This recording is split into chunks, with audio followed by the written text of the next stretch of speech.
রোজা খোলাইলো ফালাহু ইতকু রাকাবাতিন। আমি ইফতারি বলতেছি না, রোজা খোলাইছে শুধু এক ডুব পানি দিয়া। মুহাম্মদুর রাসূলুল্লাহ সিল মাইরা দিতেছেন সাল্লাল্লাহু আলাইহি, সিল লাগায় দিছেন মান ফাত্তারা সাইমান শুরবাতা মা। এক ডুব পানি দিয়া রোজা খোলাইলো ফালাহু ইতকু রাকাবাতিন। সে যেন নিজেকে জাহান্নাম থেকে মুক্ত করলো। জাহান্নাম থেকে মুক্ত হলে যাবে কোথায়? হ্যাঁ, কোথায়? জান্নাত তো এক ডুব পানির বিনিময়ে ছিল। এই মজমার একজনও তো নেয় নাই, একবারও তো নেয় নাই। প্রতিদিন করতে হবে, 30 দিন এরকমও না, একদিন করলেই হবে। একদিনও তো কেউ করে নাই, কোনো যুবক তো করে নাই, কোন পুরুষ তো করে নাই। এই এলাকার কোনো মানুষ করছে কিনা আমি জানি না, যে ইফতারির 2 মিনিট আগে রাস্তায় দাঁড়ায়া ছিল যে আজানটা হইতে দেরি, কোনো পথিকের পায়ে ধরতে দেরি করব না, আর বলবো আমার এক ডোক পানি দিয়া রোজাটা খুলা বাড়িতে যা, তারপরে তুমি যা খুশি তা খাও, আমার কোনো আপত্তি নাই। সে যদি বলতো এত বড় পায়ে ধরতেছো কেন, বলে শুনছি এক ডোক পানি দিয়া ইফতার করাইতে দেরি, রোজা খোলাইতে দেরি, আমি জাহান্নাম থেকে মুক্ত হইতে দেরি হবে না। নাই তো নাই। কালকে যদি আল্লাহ বলে যে 5 ওয়াক্ত নামাজ পড়লেই তো জান্নাতের চাবি দিয়া দিতাম, এই দেখ জান্নাত, জান্নাত তো দেখায়া বলবে, দেখায়া হয় আফসোসে দিল ফেটা যাবে।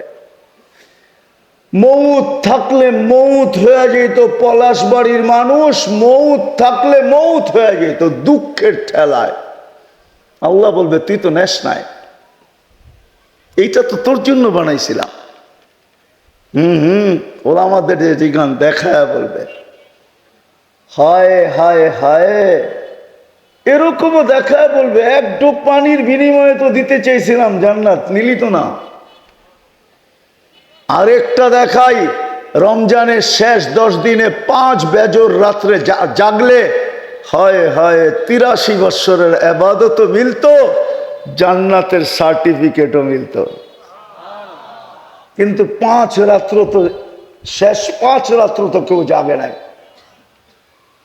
সামনে একটা সুযোগ আসতেছে। আজকে কয় তারিখ গেল? কত কত? কালকা কত? পরশুদিন কত? তরশুদিন কত? 17 তারিখ দিন গিয়া রাত্রে শুরু হবে ওটা। জিলহজের 10 রাত্র, জিলহজ শুরু হবে 17 তারিখ দিন গিয়া রাত্রে। 18 তারিখের রাত্র পড়বে, 12টার পরে 18 তারিখ হবে। বেশিরভাগ সম্ভাবনা এটাই। ওই রাত্র শুরু হইতে দেরি 10 রাত্র 10 লাইলাতুল কদরের সমান হবে।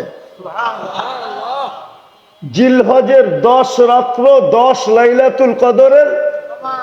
আল্লাহ কসম খায় বলতেছে ওয়াল ফজরি ওয়া লায়ালিন আশ, সূরা ফজরে, ওয়াল ফজরি ওয়া লায়ালিন আশ ওয়াশ শাফঈ ওয়াল ওয়াতর হাল ফি যালিকা কসমুল লিজি হিজর। হয় আল্লাহ কসম খাইতেছে 10 রাত্রের।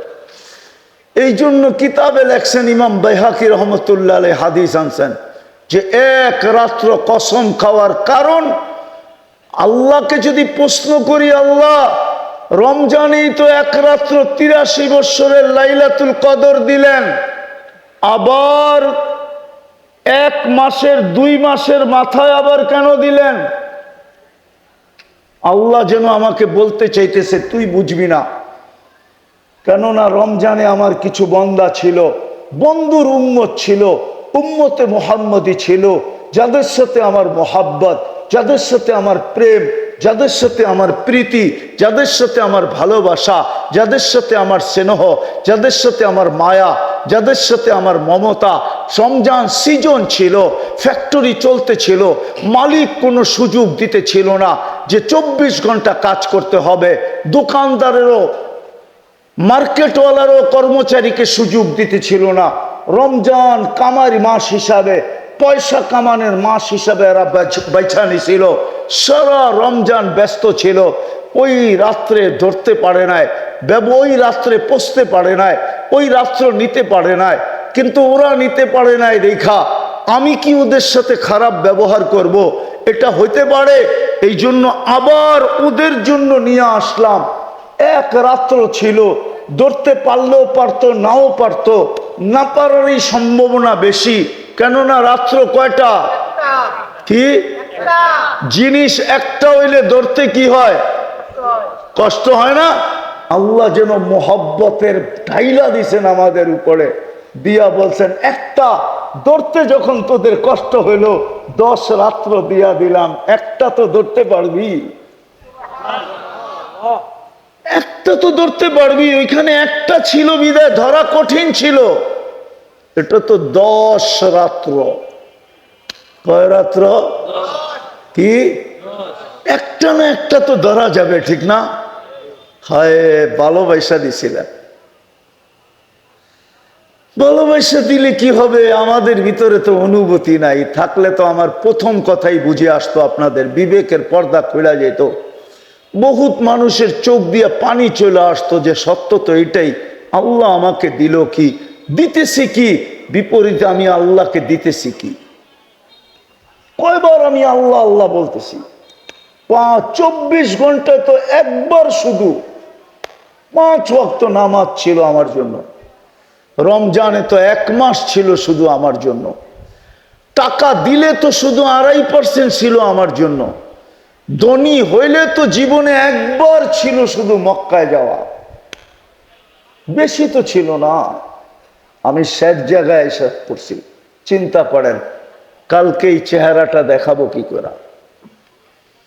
যখন জান্নাত সামনে নিয়ে আসবে তো যুবক ওই ব্যথা সইবা কি করে? জান্নাত তো চিনেই না, খোলারও সময় আমার কাছে নাই। 11:30 পড়ায় বাঁচতে চলছে, জান্নাত তো চিনে না। জান্নাত যদি চিনতো তাহলে চুলের স্টাইল এরকম হতো না, চাল চলন আমাদের এরকম হতো না, তাহলে মসজিদ খালি হতো না। সবচেয়ে বেশি ঝগড়া হতো মসজিদে। বলতেন কিসের ঝগড়া? কার আগে কে ঢুকবে এটা নিয়ে ঝগড়া, প্রথম কাতারে কে যাবে এটা নিয়ে ঝগড়া। মসজিদে সবচেয়ে বেশি হতো। কমিটি হওয়ার লেগে ঝগড়া না, মসজিদে ঢুকার জন্য ঝগড়া, কার আগে কে ঢুকবে, প্রথম কাতারে কে যাবে। আজান দিতে দেরি, ছুটতে দেরি হতো না। জান্নাত তো চিনে না।